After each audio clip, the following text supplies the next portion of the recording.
Hey guys, what's up? My name is Juan. I am just one reader, and I will be doing the Bagel Book Tag today. I was tagged by Steve, and this was a tag, of course, created by Josh from Literary Gladiators. So these are 14 questions revolving around the topic of the bagel. So, question number one is a plain bagel. A writer you feel does a great job with the same kind of work. I think the best answer that I could give for this question would be George Saunders. George Saunders is a terrific writer, one of my new favorite authors, and he does have consistent and very similar ingredients and similar themes and similar things going on throughout his entire body of work. Now, okay, I haven't read everything that he's published, but I have read a lot of things from his earlier part of his career and his newest part of his career, his most recent part of what he's published. And I can definitely see that he is concerned with the same issues and with the same themes over and over again. It's like he revisits the same issues. And that's perfect because, in my opinion, I think there's no one like Saunders. No one addresses what he addresses in the way that he does. I think he's the best at it.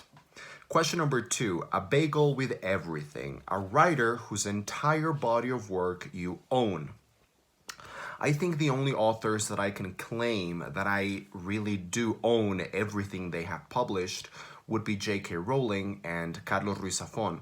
J.K. Rowling was, of course, the once very humble and very lovely author of the Harry Potter series and the Cormoran Strike novels and the Casual Vacancy, and then she has slowly fallen under the corruption of money and ambition and greed, and I am just a little bit mad at her because I just feel like she's been corrupted and tempted into doing all this stuff that just doesn't feel genuine, doesn't ring true anymore, like the Crimes of Grindelwald and Fantastic Beasts and Where to Find Them and The Cursed Child. Oh god, don't even get me started on that.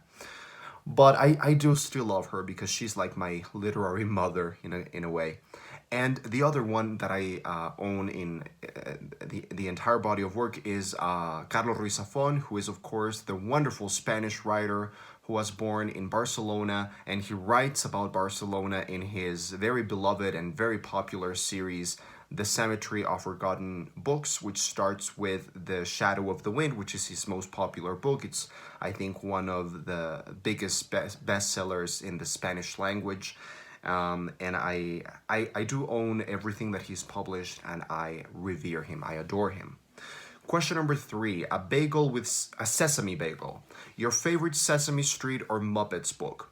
See, I live in Mexico. I didn't really grow up watching the Muppets or Sesame Street that much, so that wasn't really a thing for me. And also, I didn't really start reading until I was 7, and I read Harry Potter for the first time. I just hated reading up until that point. Question 4, Poppy Seed Bagel. A short work that gives you an ecstatic high because supposedly, allegedly, the poppy seed contains a little bit of opium. So if you have like a gazillion kilograms of poppy seed, you will get kind of an ecstatic high. So a short work that gives you an ecstatic high. For this, I'm choosing a short story. The short story Monte Verita by Daphne du Maurier, which I read in the collection The Birds and Other Stories by Daphne du Maurier. This is a wonderful short story because it is 100 pages long, so it's not that short, but it is a short story, so it reads like a short story. It is incredibly well written and very fast paced. It is really adventurous and thrilling and exciting, and in my head, it played like a Hitchcockian movie. It is wonderful, wonderful, wonderful, supernatural and weird and just gothic and, very Du Maurier-y. Question number 5, Salt Bagel. A good book that you had to put down in order to catch yourself and get your bearings. I love this question because I do get that feeling when you're reading a really great book, but you have to take it in small doses because it can be overwhelming. At least that's how I interpreted this particular question.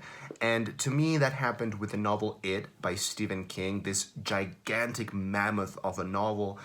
The edition that I read was 1,500 pages, so that's probably the longest book I've read ever. And it took me like a good 5 or 6 months to read that book, and I do not regret it. I regret nothing. Je ne regrette rien.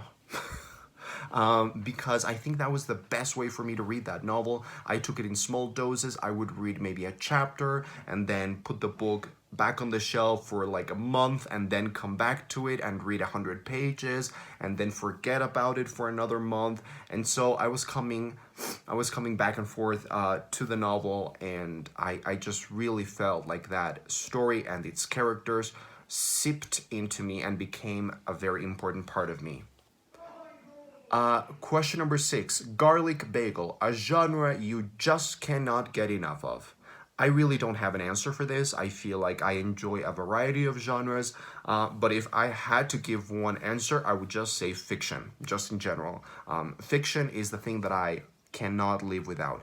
I do enjoy nonfiction more and more. Now I've learned to appreciate it and enjoy it a lot more, particularly this year, but I would choose fiction just in a heartbeat. Okay, number 7, Onion Bagel.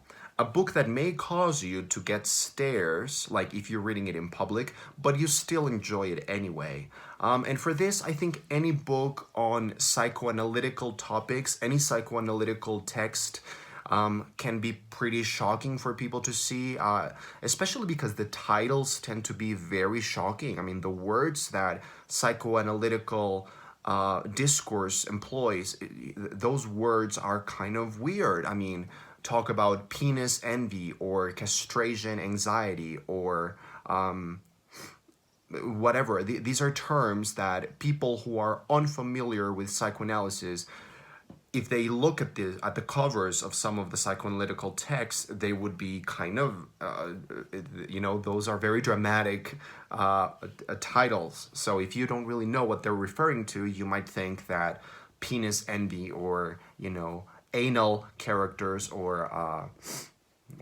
phallic fantasies, whatever. I mean, that can sound really dramatic and really shocking, but it really isn't.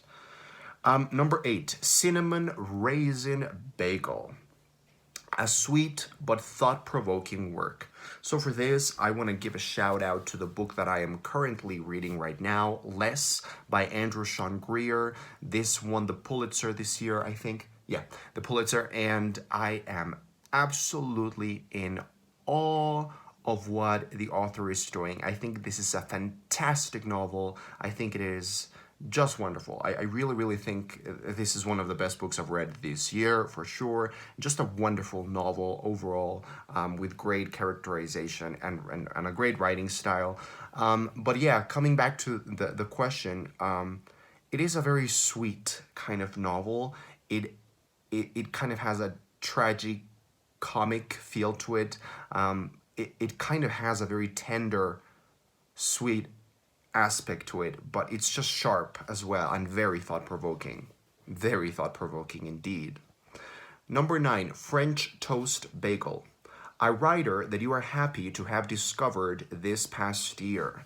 I have many, actually. I mean, he's one of them. But if I had to say just one author that I cannot believe I was living without until I discovered him this year, that would be P.G. Wodehouse. I just read one of his works, Blanding's Castle, a month ago, and I just felt like when you meet someone and you immediately think, how did I live without you? I mean, I just adored him.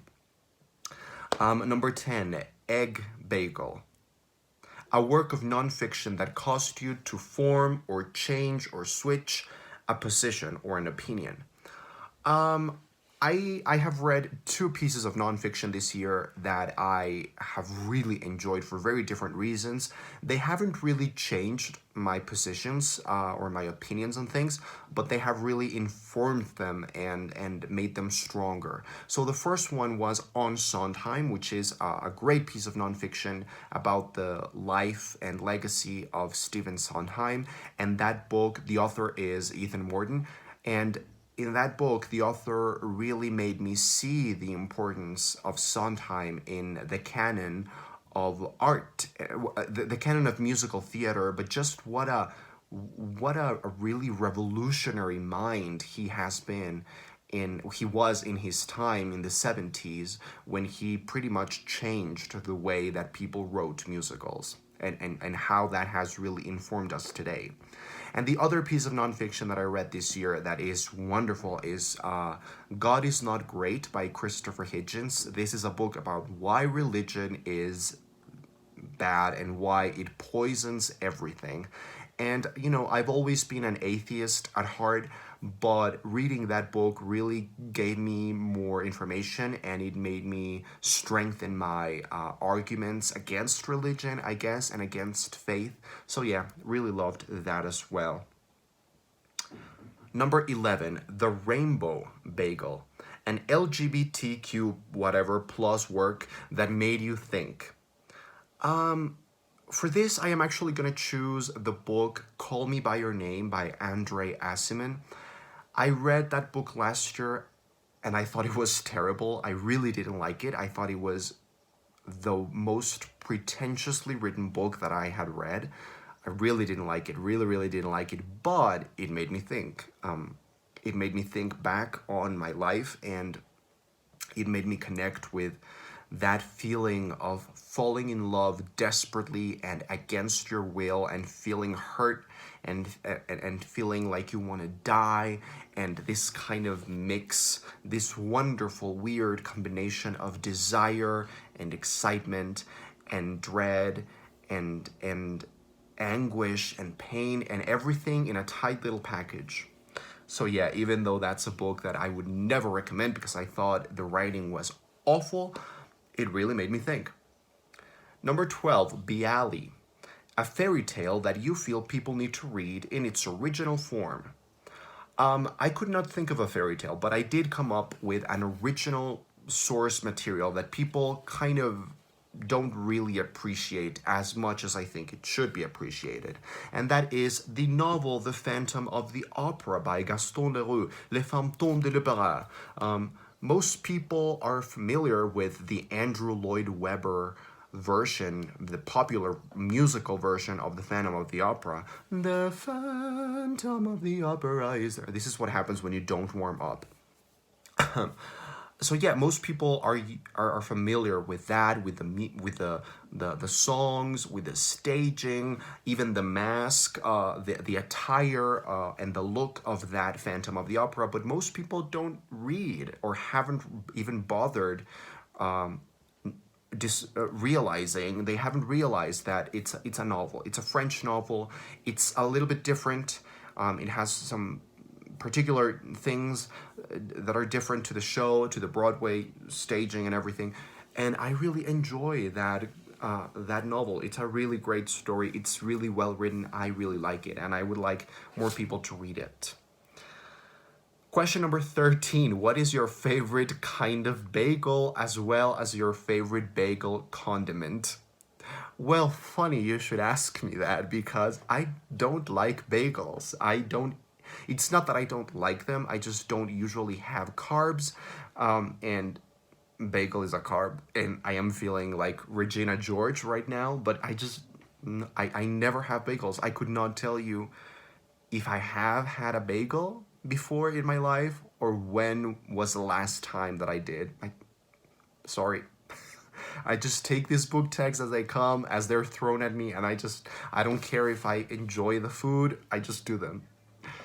And number 14, bagel tray. Who do you tag?